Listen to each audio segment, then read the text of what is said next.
Bonjour à tous, aujourd'hui je vais me lancer dans la réalisation d'un très joli gâteau matelassé que je vais réaliser à partir de ce moule scrap cooking. Donc j'ai réalisé ce gâteau à Noël, il a eu beaucoup de succès, du coup je me suis dit que j'allais partager la recette avec vous. Donc mon gâteau sera un entremets à la poire avec un insert aux fruits rouges. Pour réaliser cette recette, alors tout d'abord la première étape ce sera la réalisation de mon insert aux fruits rouges. Il vous faut 200 g de coulis, soit du coulis du commerce, soit du coulis maison. Moi j'ai choisi de faire un mélange des deux, de préférence d'une couleur bien vive, comme le rouge. 2 feuilles de gélatine pour le coulis. Pour l'entremet à la poire, il vous faudra 300 g de crème fraîche à 30% de matière grasse, plus 2 cuillères à soupe de mascarpone, 300 g de poire William au sirop et 3 feuilles de gélatine. Ensuite, au niveau des accessoires, donc le moule que j'ai présenté, donc c'est le moule Scrap Cooking. Il coûte environ 25 € sur tous les bons sites marchands. Je pourrais vous mettre un lien dans la description. Il vous faudra aussi un petit flacon souple comme celui-ci. Donc on trouve ça dans tous les supermarchés, ça coûte vraiment pas cher. Et un petit plat pour mouler l'insert. Donc j'ai choisi le couvercle d'une boîte métallique. Pour commencer la recette, nous allons donc réaliser un coulis de fruits rouges que nous allons coller à la gélatine. Ce coulis servira à la fois de décoration sur le haut du gâteau dans les petits ronds et également d'insert. Donc pour commencer, je vais mettre à tremper dans un bol d'eau froide 2 feuilles de gélatine alimentaire. Afin que ma gélatine s'intègre bien avec mon coulis de fruits rouges, je vais devoir le porter à 80 degrés. Donc pour cela, je vais allumer le Thermomix. Je vais mettre mes 200 g de coulis à l'intérieur. Je vais venir programmer 4 minutes, 80 degrés, vitesse 3.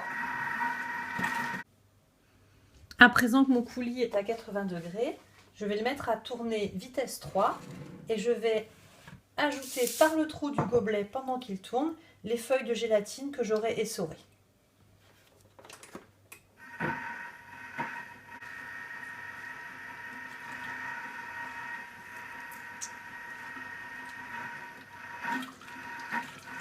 Et je laisse tourner une dizaine de secondes.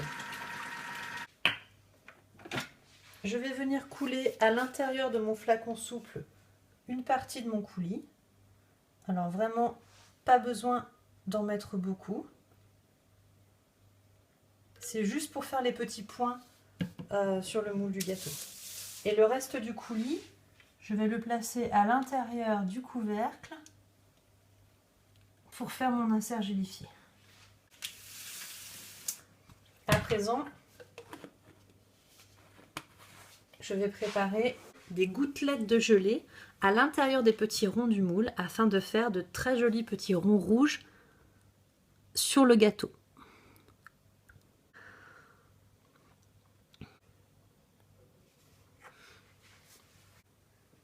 Voilà, à présent vous allez devoir placer au congélateur votre moule à gâteau avec ses petites gouttelettes de coulis gélifié ainsi que votre couvercle de boîte en fer avec votre insert gélifié également. Les deux produits vont prendre pendant 2 à 6 heures au congélateur. Ensuite, vous pourrez attaquer la suite de la recette. À tout à l'heure.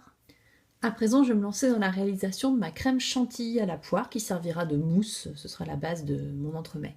Donc tout d'abord, je vais mettre dans un bol la crème fraîche et le mascarpone et je vais les placer au congélateur pour que la crème soit bien froide et pour qu'elle monte bien. Ça a peu d'importance que la crème soit épaisse ou fluide.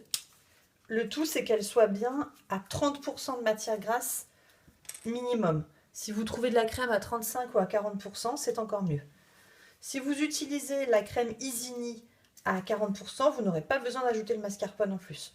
Comme je n'ai trouvé que de la crème à 30% dans mon magasin, je vais rajouter du mascarpone pour atteindre les 35-40% qui sont nécessaires pour avoir une crème chantilly qui monte bien.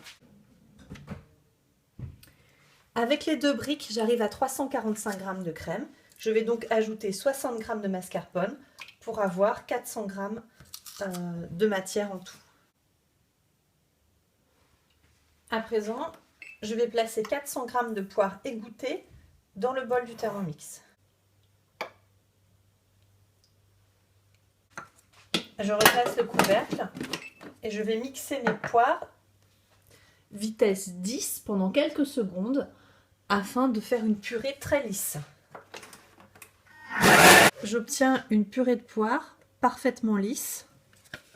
Je racle les bords pour que toute la poire se trouve dans le fond du bol.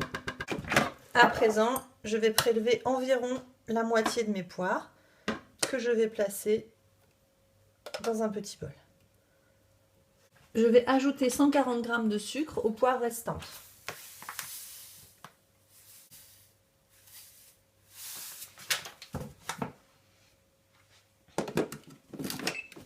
Et je vais les mettre à chauffer 3 minutes à 80 degrés, vitesse 3.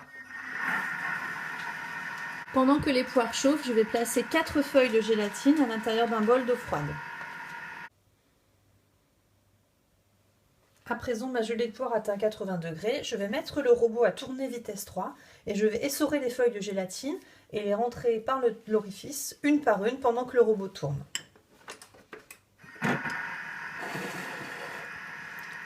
Donc il faut bien essorer chaque feuille et la mettre dans la préparation. Et nous allons ensuite ajouter le reste de poire par-dessus.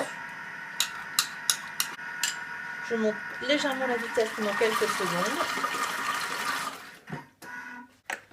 J'obtiens donc une gelée de poire qui est chaude et je vais la laisser refroidir à l'intérieur du bol du Thermomix pendant que je monte ma chantilly. Ainsi, elle aura atteint une température un petit peu moins chaude au moment de l'intégrer à la chantilly. Il ne faut surtout pas mettre la gelée trop chaude sur la chantilly, sinon elle va faire retomber complètement la crème et vous n'obtiendrez pas un entremets bien mousseux comme ce que nous cherchons. J'ai sorti le bol contenant la crème du congélateur, donc le bol et la crème sont très froids, ça va être plutôt favorable pour la montée. Je vais la monter au batteur. Alors, le montage de la chantilly est vraiment la partie la plus touchy de la recette si vous n'avez jamais monté de chantilly. Donc il faut la monter bien ferme, sinon l'entremet ne tiendra pas, il sera coulant. En fait, quand il va dégeler, il ne tiendra pas sa forme. Il ne faut pas la monter trop ferme non plus, sinon vous obtenez du beurre et c'est vraiment pas bon. Donc pour savoir que la crème est bien montée, quand je retourne le bol, elle tient bien. On voit aussi que les reliefs faits par le batteur tiennent sur la crème. Si je prends une fourchette, ma crème tient sur la fourchette. Elle a de la tenue, donc on est sur une chantilly bien ferme. Ma gelée de fruits a refroidi. Le Thermomix indique à présent 37 degrés. Donc elle a la bonne température pour être incorporée à ma crème fraîche. Si jamais le Thermomix indique encore 50 degrés, vous remettez votre crème au frigo et vous attendez que la gelée descende à 37. Si vous intégrez la gelée trop chaude à l'intérieur de la crème, elle va faire complètement retomber la chantilly. Il faut que la chantilly soit froide pour tenir. Et votre entremets sera raté au moment où vous le démoulerez. Il va complètement couler. Voilà. Donc il faut bien attendre que la gelée ait refroidi.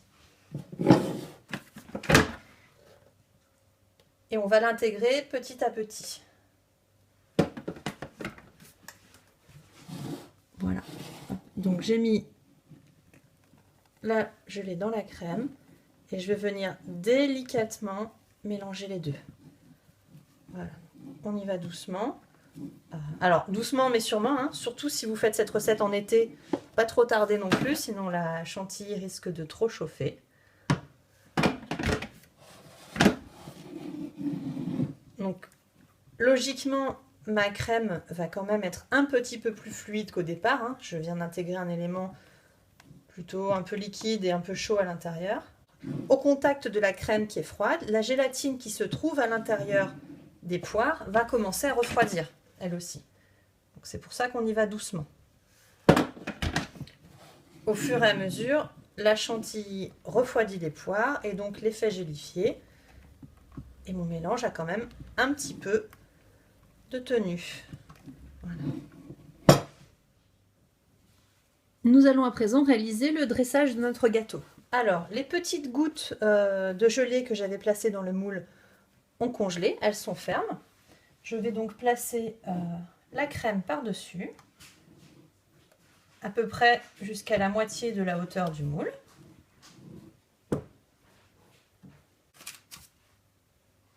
Et je vais venir ajouter mon insert aux fruits rouges. Donc, je découpe tout simplement un morceau. Je vais venir délicatement décoller la gelée du papier sulfurisé. et je la colle à l'intérieur du moule. Donc j'ai placé mon insert congelé par-dessus la crème et je vais venir à nouveau le recouvrir de crème.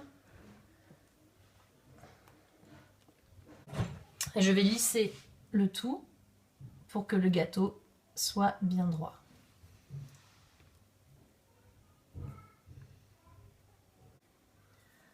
Donc, les proportions initiales que je vous ai données en début de recette, c'est-à-dire 300 g de crème fraîche et 300 g de poire, doivent suffire pour remplir le moule. J'ai fait 400 g par sécurité, mais bon, je pense que les 300 suffisent, c'était ce que j'avais fait la première fois, ça s'était très bien passé. Donc, je vais essuyer les bords du moule et je vais aller le placer au congélateur pendant au moins 6 heures pour que le gâteau soit dur et facile à démouler. On se retrouve tout à l'heure pour le démoulage. C'est parti pour le montage du gâteau. Alors, en guise de socle, j'ai réalisé un croustillant au spéculoos. Donc c'est une recette super simple que vous trouverez dans les commentaires. J'ai mixé au Thermomix 100 g de gâteau spéculoos du commerce, 40 g de cassonade et 40 g de beurre demi-sel. Je les ai mixés pendant 20 secondes au Thermomix vitesse 4 et je les ai mis à l'intérieur d'un cercle à pâtisser de forme carrée. Je les ai légèrement tassés. Ça servira de socle pour notre gâteau. J'ai également préparé des mini macarons qui me serviront pour la décoration et je vais utiliser en guise de colle alimentaire une très célèbre pâte à tartiner au chocolat dont on taira le nom. Donc c'est parti pour le moment de vérité, toujours un petit peu stressant, le démoulage du gâteau. Alors, ce moule scrapcooking est vraiment très bien fait. À chaque fois que j'ai démoulé le gâteau, je n'ai eu aucun problème. Donc il est vraiment très facile, je le recommande beaucoup pour ça. Et donc le seul moment qui est un tout petit peu difficile, c'est de le poser délicatement sur le croustillant au spéculoos sans étaler les spéculoos. Voilà. Donc je vais essayer de faire ça en douceur.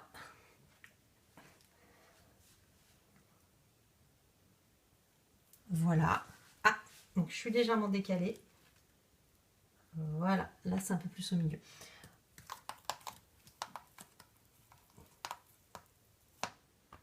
Alors j'ai une partie de mes petites billes qui sont restées sur le moule, je vais les replacer. Je vais venir coller sur le côté de l'appareil les petits macarons.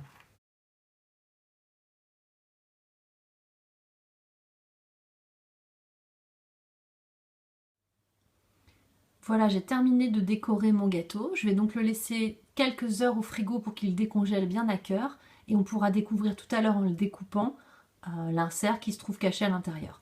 Donc pour la décoration, j'ai utilisé des macarons. C'est absolument pas indispensable. Vous pouvez ne pas le décorer ou tout simplement le faire avec des bonbons, des petits biscuits à la cuillère si vous voulez les dresser debout sur le côté, ou même éventuellement des petits motifs en pâte à sucre. Allez, on se retrouve tout à l'heure pour le découpage. C'est parti pour le découpage d'une part de gâteau. Hop. Et voilà donc une part d'entremets avec mon insert gélifié à la framboise et mon entremets à la poire sur son croustillant spéculoos. Et le gâteau dans sa globalité une fois découpé. J'espère que cette recette vous a plu. Je vous conseille vivement de vous lancer et si vous avez la moindre question ou des difficultés en la réalisant, n'hésitez pas à me laisser un petit message dans les commentaires. Bon appétit!